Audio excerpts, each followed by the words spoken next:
How many motorists caught in this, do you know? Look, we haven't actually been able to ascertain it at this point in time. I know that the story broke on your program last week, and I spoke to you about it, and I was given assurances at the time that all of the equipment out there had been recalibrated and was working efficiently. What I weren't told at that time is that they had discovered more. In fact, there were another 7 locations where the problem had occurred, and I only found out about that last Friday. So they kept that secret from the Minister?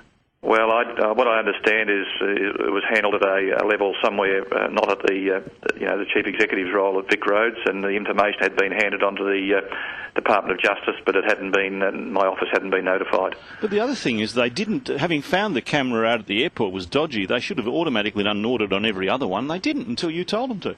I think I understand that an audit was underway, Neil, and information had been handed over to the Department of Justice, but that information hadn't come through to my office at the time, and that was as a result of further information that VicRoads had in relation to one of the locations. I'm not happy with the information I've got, because there is an issue here in relation to 2 different organisations, one looking at the actual red light cameras themselves and another organisation looking at the traffic signals, and it doesn't seem to be a synchronisation between the two, and I've asked them to go back and make sure that they have in place the systems that ensure that those checks and balances are synchronised, and they haven't been in the past.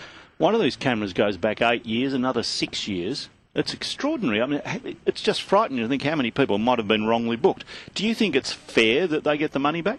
I think everybody has a right to be treated fairly through this system. I know in opposition I had an awful lot to say about equipment and the maintenance of equipment and the maintenance and the integrity of the system, and I was highly critical at the time, the way it was being handled.